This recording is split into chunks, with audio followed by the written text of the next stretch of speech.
When Thomas was roughly 6 weeks of age, he developed a cough, and what we thought initially was nothing too serious went downhill very quickly.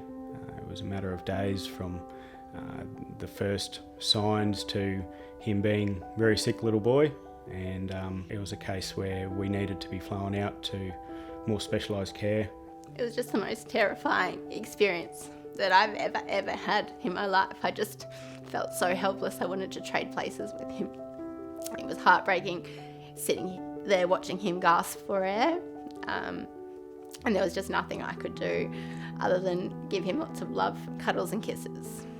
To see him coughing and vomiting, as very pale, at stages limp and what looked like lifeless, was absolutely terrifying.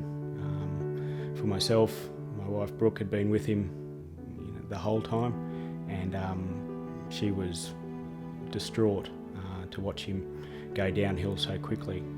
They were running tests. It was difficult for them to really pin down what it was.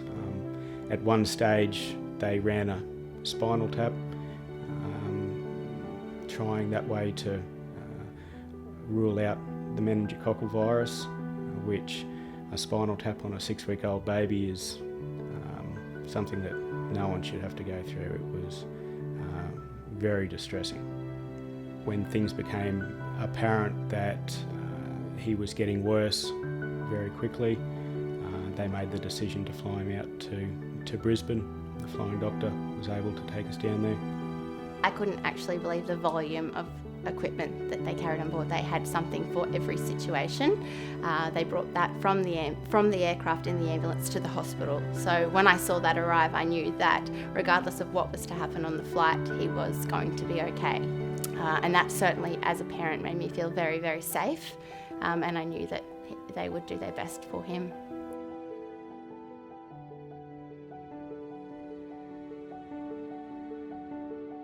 I'd hate to think, but at times when we were holding him, he was vomiting, stopping breathing.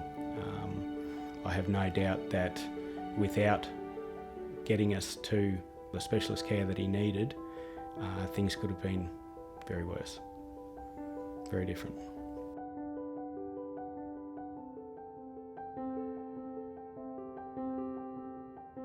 To be able to provide all the care that Thomas needed at any stage during that flight, to even stabilise him to start with, was comfort in itself. But the retrieval team were exceptionally professional. You knew that they were across what they were doing.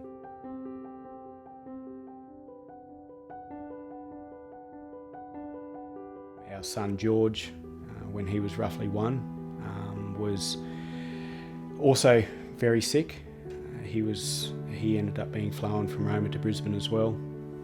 I think we take it for granted the level of service or the level of healthcare that's provided in our big cities, and for us who do live remote from them, it's very comforting knowing that that level of care is only a flight away. Being a not-for-profit organisation, the Flying Doctor relies heavily on the generosity of the public, and I believe that it's not until you actually benefit or you first-hand witness the level of care and service that they do provide that it puts into perspective the importance they play in our society, in our healthcare system.